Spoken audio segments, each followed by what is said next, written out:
मैं महादेव के चरणों में प्रणाम करती हूँ, मेरा प्रणाम स्वीकार हो। मैं माता पार्वती के चरणों में प्रणाम करती हूँ, मेरा प्रणाम स्वीकार हो। मैं कार्तिक गणेश दोनों भैया के चरणों में प्रणाम करती हूँ, मेरा प्रणाम स्वीकार हो। सभी देवी दुर्गा के चरणों में प्रणाम करती हूँ, मेरा प्रणाम स्वीकार हो। सभी गुरु भाई बहन के चरणों में प्रणाम करती हूँ, मेरा प्रणाम स्वीकार हो। तो गुरु भाई बहन, आज मैं शिव चर्चा कथा सुनाने जा रही हूँ। सेठ जी का कितना कंजूस सेठ जी थे। आप शुरू से अंत तक सुनिए और पूरा रहस्य जानिए।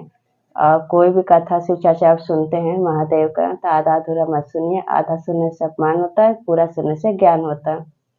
और अपने दोस्तों में यारों में शेयर किया कीजिए और मेरे वीडियो को लाइक कीजिए, चैनल को सब्सक्राइब कीजिए। कमेंट बॉक्स में हर हर महादेव जरूर लिखिए, क्योंकि लिखने से, बोलने से, सुनने से सब कष्ट दूर होता है।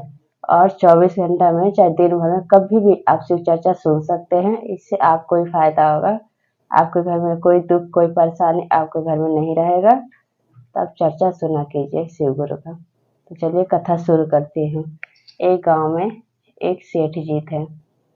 सेठ जी थे तो वो बहुत कंजूस थे, सेठ जी। और सेठान जो थी वो धार्मिक थी। तो सेठान क्या करते कि उनके दरवाजे पे जो भी कोई भिक्षा मांगने आता, उनको निराश नहीं करती, उनको कुछ ना कुछ जरूर दे देती थी। क्योंकि उनको कोई संतान ही नहीं था, तो वो दान करती रहती थी, शिव चर्चा में जाती थी, भजन कीर्तन करती रहती थी, गंगा स्नान भी जाती रहती थी। वहाँ पे पंडितों से पूजा पाठ, दान सब करती रहती थी, भिक्षा उनको देती रहती थी, भूखों को भोजन कराती रहती थी। और जब भी कोई पूजा पाठ करती थी, चाहे शिव चर्चा में भी जाती थी, तो सेठाएं अपने सेठ जी के लिए महादेव से यही कृपा मांगती थी, यही दया मांगती थी उनसे कि हे महादेव, आप तो जानते हैं कि सेठ जी बहुत कंजूस हैं, और आप ऐसा दया बरसा दीजिए हम पे कि हमारे सेठ जी जो हैं वो भी धर्म कर्म का काम करने लगे और कंजूस ना बने, कंजूसी ना करे। आखिर ये धन दौलत हम किसके लिए रखें, किसके लिए बचा के रखेंगे? कौन है हमारा? अगर हमारा संतान भी होता तब भी कोई बात नहीं था, हम छोड़ देते। लेकिन पूजा पाठ करना जरूरी होता है ना गुरु भाई बहन, वो नहीं करते थे। अब महादेव इधर कैलाश पे बैठे थे, वो अब माता पार्वती, तो दोनों कहते हैं कि बताइए सेठाई ने कितना भक्ति भाव करती आपकी, और सेठ ही है इतना महाकंजूस है, वो एक पैसा दान नहीं देता है, किसी को करता ही नहीं है। फिर बहुत कोशिश करती हैं सेठाएं, बहुत कोशिश करती हैं। महादेव भी कहते हैं कि इससे 1 रुपया जरूर हम दान करवाएं इससे, हाथ से। क्योंकि अगर ये 1 रुपया दान कर दिया तो ये भागी हो जाएगा अपनी पत्नी के साथ, हमारे पास स्वर्ग लोक पे, देवलोक में स्थान प्राप्त कर लेगा।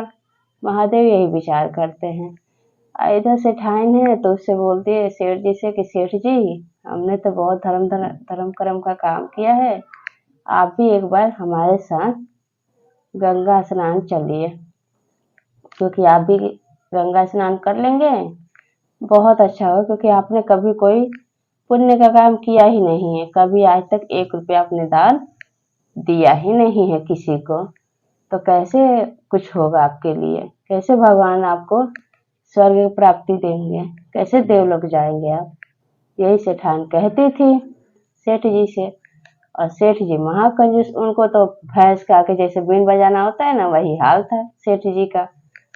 तो सेठ जी बहुत आग्रह करने पे, बहुत कोशिश करने पे कहते हैं कि मेरा एक शर्त है, मैं तुम्हारे साथ चलूंगा गंगा स्नान करने, लेकिन मैं दिन में नहीं जाऊंगा। क्योंकि सेठ जी कहते हैं अगर मैं दिन में जाऊंगा गंगा स्नान करने तो हमें पंडित जी ज्यादा होंगे, हमें ज्यादा खर्च करना पड़ेगा, ज्यादा भिक्षा देना पड़ेगा, दान देना पड़ेगा।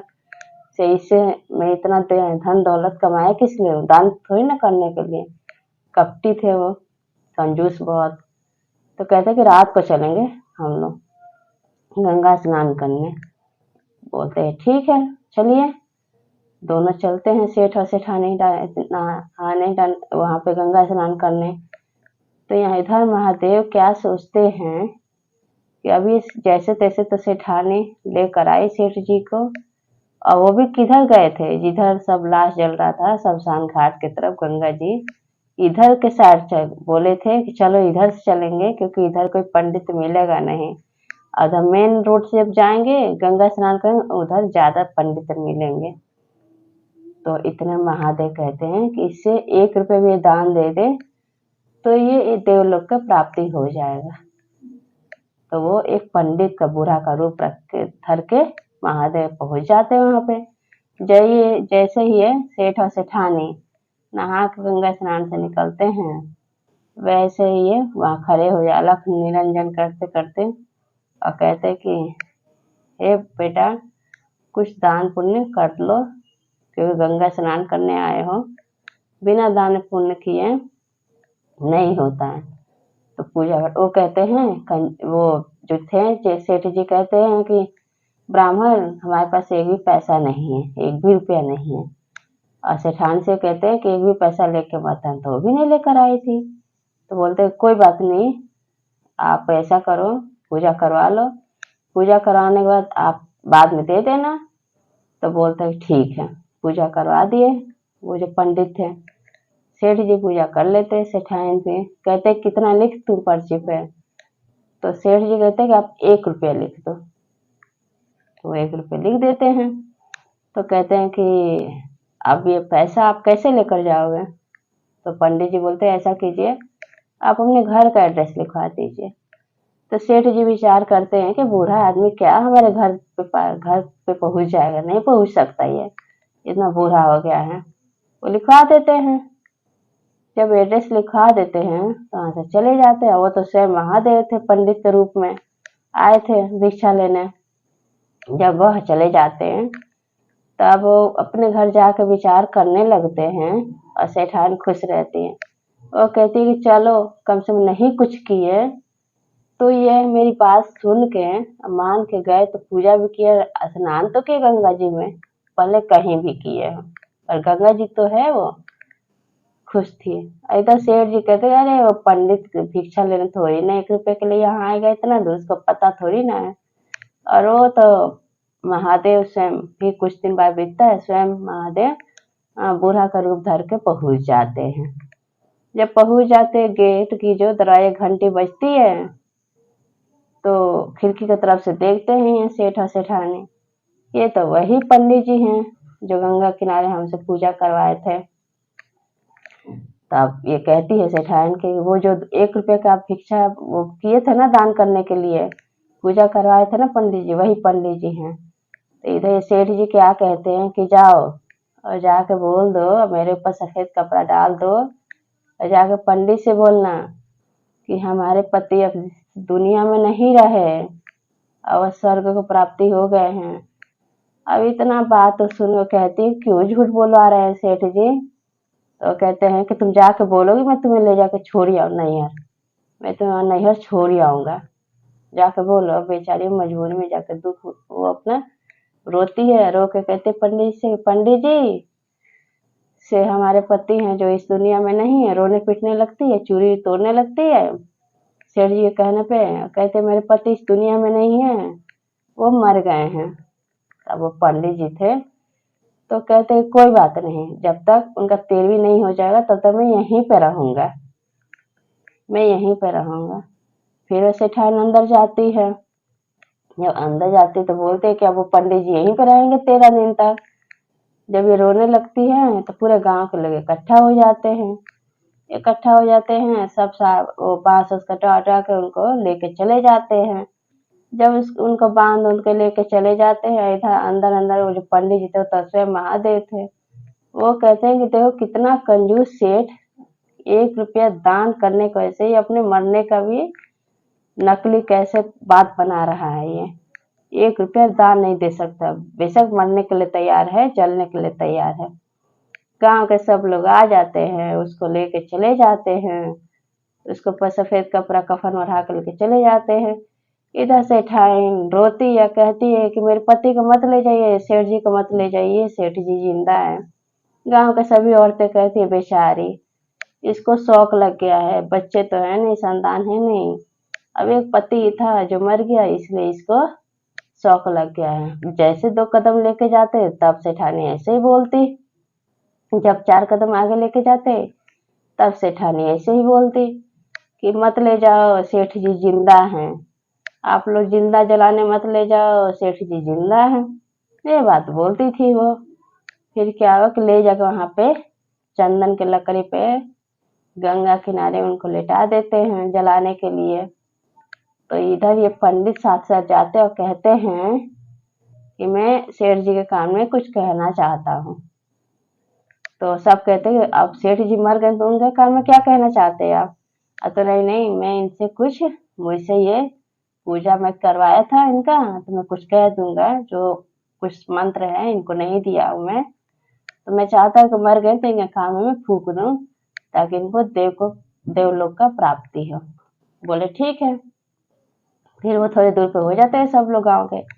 फिर जाते तो कान में कहते हैं सेठ जी से कि सेठ, मुझे पता है कि तू जिंदा है, तू क्यों 1 रुपए के लिए जलने के लिए तैयार है?